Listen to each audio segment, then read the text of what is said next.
I wish I could tell you I glided into that restaurant like a vision. Hair curled, lipstick perfect, dress pressed to satin sheen. But no, I walked in greasy. My hair clung to my temples. My shirt showed faint shadows from the day's sweat, and my eyeliner had smudged into something raccoon-adjacent. All I wanted was to slip into the background, take a quiet seat, and disappear into the chatter of silverware and laughter.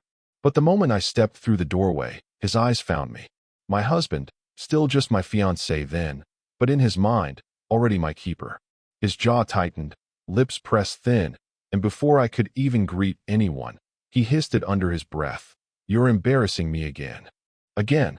That word landed harder than the rest. It wasn't the first time he'd said it, and in that moment, it felt like a script I hadn't agreed to perform. I could almost hear the applause of invisible judges tallying my flaws, measuring me against some impossible standard. The room smelled like roasted garlic and polished wood. Families mingled in warm circles.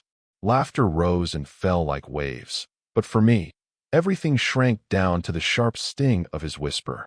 My cheeks burned hotter than the kitchen ovens. My hands fumbled with the strap of my purse. I laughed nervously, but the sound felt hollow, almost foreign. In that instant, I wasn't just greasy. I was exposed. I was reduced to a flaw he had chosen to spotlight. And worse, I had no idea what story the rest of the evening was going to write for me. Because if that was how the rehearsal dinner began, what would the wedding itself reveal? I hadn't planned to show up like that.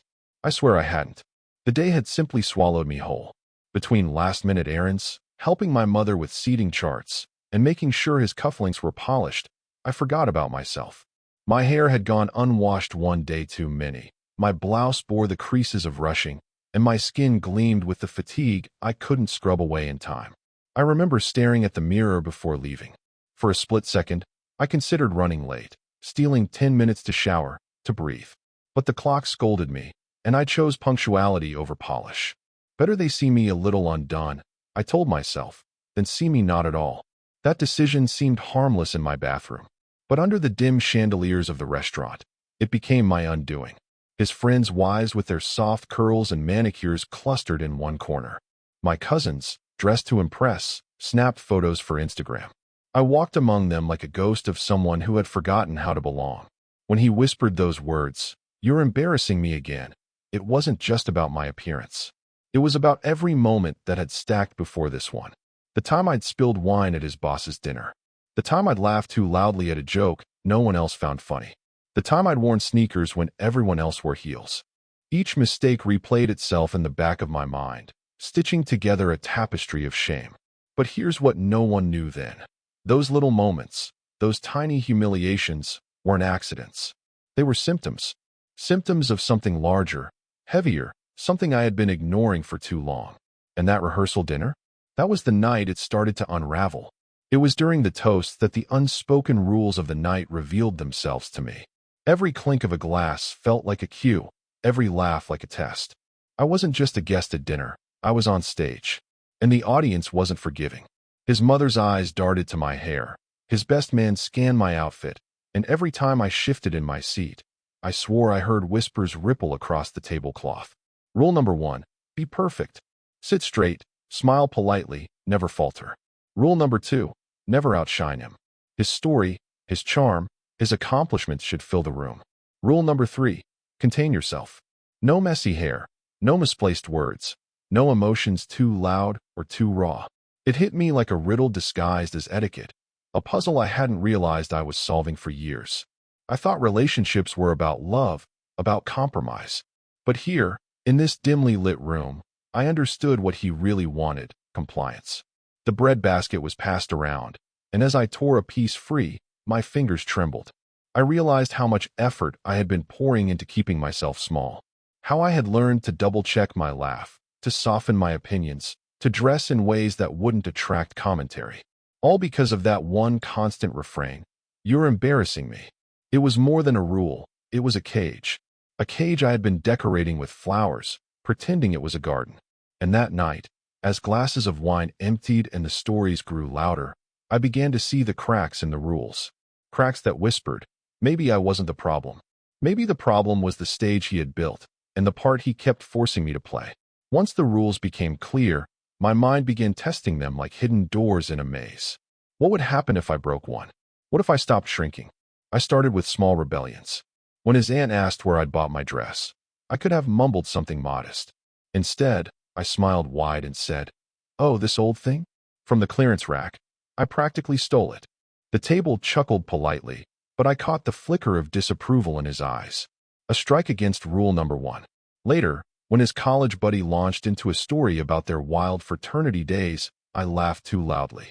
Not politely, not daintily, but with the kind of belly laugh that made me wipe my eyes. I knew it wasn't the response he wanted. Rule number two broken. And then came the puzzle I didn't expect. His grandmother leaned close, her perfume soft and powdery, and whispered, "You remind me of myself at your age. Don't let anyone dim that." Her words struck like a secret key. Did she see the cage too?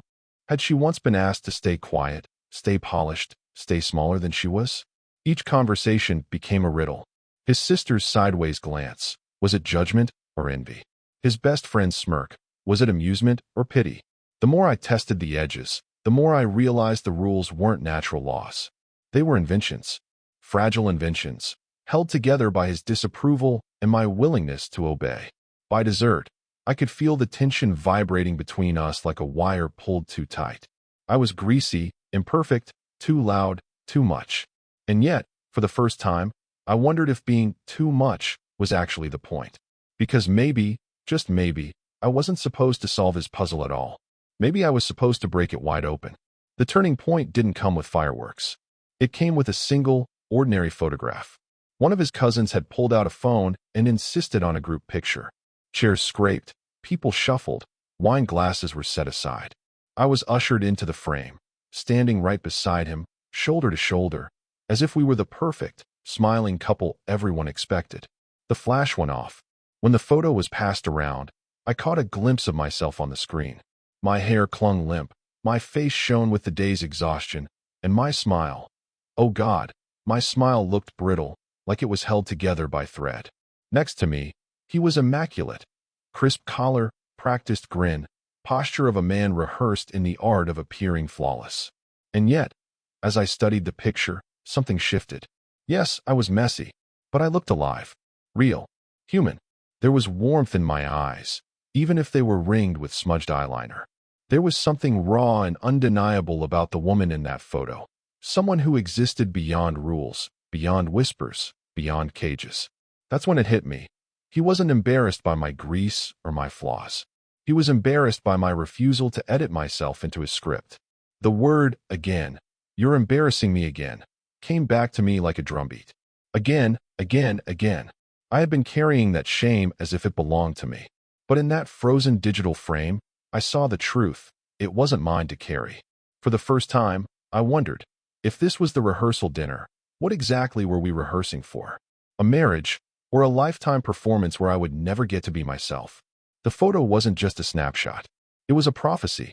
After the photo, everything began to unravel in slow motion. The toasts grew sloppier, wine glasses refilled faster, and the air thickened with the warmth of celebration. But beneath the laughter, I felt the ground tilt. Every small interaction turned into a test I couldn't pass. When I reached for dessert, he leaned close and muttered, "Don't take the biggest piece." When I complimented his uncle's speech, he whispered, "You don't need to gush so much." When I excused myself to the bathroom, he frowned, "Can you at least be discreet?" Each comment was a thread pulled loose, and soon I could feel the whole evening unraveling around me. I wasn't just greasy anymore. I was wrong in a dozen invisible ways. Too much here, not enough there, always just slightly out of tune with the orchestra he was conducting. And then came the slip. I'd returned from the bathroom, determined to sit silently, to avoid attracting any more attention. But his cousin asked me a simple question: how did we meet? I smiled, heart pounding, and launched into the story. The real story. About the messy first date where he spilled coffee on my skirt. About the argument over music in the car. About how imperfect and chaotic it had all been at the start. People laughed, not polite chuckles, but genuine, roaring laughter. And in that moment, he went stiff beside me. His jaw clenched. His smile froze. He didn't want the truth told, not like that. He wanted the polished version, the neat fairy tale where everything was under control. That's when I realized. Every time I spoke honestly, every time I let myself show up as I was, greasy, flawed, alive, I threatened the story he'd built about us. A story that made him look perfect, untouchable. The room filled with applause after my story, but all I could hear was his silence. And in that silence, I felt the storm building. Because soon, there would be no more disguises. Soon, it would all break open. It happened just as the plates were being cleared. The chatter softened, replaced by the clink of cutlery stacked against porcelain. My stomach tightened. I could feel it coming, the way you sense thunder before lightning strikes. He leaned toward me, his hand gripping the edge of the table so hard his knuckles whitened. "Do you even care how you make me look?" he whispered, his voice low enough for only me. For a second, I froze. My old instinct was to shrink, apologize, smooth things over. But then I remembered the photograph. The brittle smile, the alive eyes. The prophecy staring back at me. "I didn't know this was about how you look," I said softly, keeping my gaze steady on him. His eyes flicked up, sharp, searching. I could tell he expected me to fold, to laugh it off, to lean into apology. Instead, I let the silence stretch. I didn't fill it, didn't rescue him, didn't play the part he'd written for me. And that's when he lost it. "You're always like this," he snapped, louder than he meant to. A few heads turned. His mother frowned. His cousin raised an eyebrow. He backpedaled with a brittle laugh. But it was too late. The mask had slipped. I should have felt ashamed. Instead, I felt something else entirely. Power. For the first time, his embarrassment wasn't mine to carry. He had spilled it onto the table himself, and everyone had seen it. I leaned back in my chair, my greasy hair sticking stubbornly to my skin, and I let myself breathe. This is me, I thought. Not polished. Not perfect. Not edited into someone else's script. Just me. And for once, I wasn't afraid of what that meant. The night didn't end in applause, or laughter, or even resolution. It ended in a heavy silence between us, one that followed us out the restaurant doors and into the parking lot. But in that silence, I realized something important. I wasn't rehearsing anymore. I was rewriting. The next morning, I woke up with the taste of tension still in my mouth. The wedding day loomed like a mountain, and I lay there staring at the ceiling, asking myself the question I had been too afraid to name. Was this really the life I wanted to step into? I replayed every whisper, every correction, every moment I'd been told I was too much or not enough. They wove together like a net, tightening around me. But then, I thought of the photograph again. The woman with messy hair and tired eyes who still looked alive, still looked like herself. And suddenly, the choice was clear.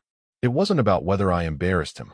It wasn't about how I looked or how perfectly I played the part. It was about whether I could keep living in a story that wasn't mine. And I couldn't. So I did the unthinkable. Before vows could be spoken, before rings could be exchanged, I walked away. I left behind the neatly arranged chairs, the flowers, the polished stage he'd built. I left behind the cage disguised as love. People gasped. His family whispered. Friends called me reckless, dramatic, selfish. But beneath the noise, I heard something else. My own voice, clear for the first time in years, saying, "This isn't your shame to carry anymore." And here's the legacy. I never became his wife. I became something better. I became my own witness, my own defender, my own stage. When I look back now, I see that greasy rehearsal dinner not as a humiliation, but as a gift. It showed me the truth in a way I couldn't ignore. It cracked open the facade and revealed the life I almost signed up for. A life of silence, of shrinking, of pretending. Instead, I chose mess. I chose honesty. I chose to be the woman in that photo, unpolished and unapologetically alive. And that choice has been the truest vow I've ever made. Underscore.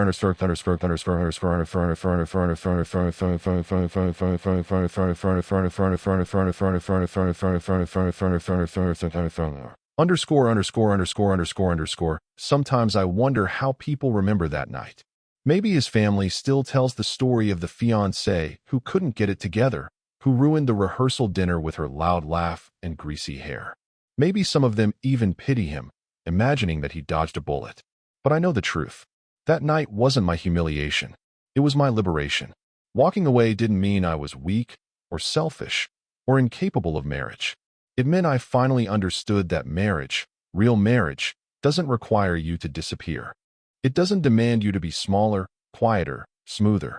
Love should be a mirror that reflects you back to yourself, not a spotlight that blinds you with shame. And maybe you need to hear that too.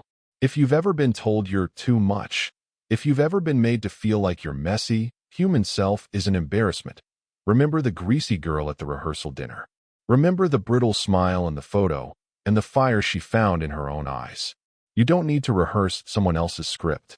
You don't need to audition for love. You get to write your own story. So here's my invitation. Step into the room exactly as you are. Greasy, tired, imperfect, alive. Let them whisper. Let them frown. Let them squirm. Because somewhere in that mess, you'll find the truest version of yourself. And that version is worth everything. That's the vow I live by now. Not one spoken at an altar, but one whispered to myself every morning. I will never apologize for being real. And if you're listening, maybe it's time you make that vow too.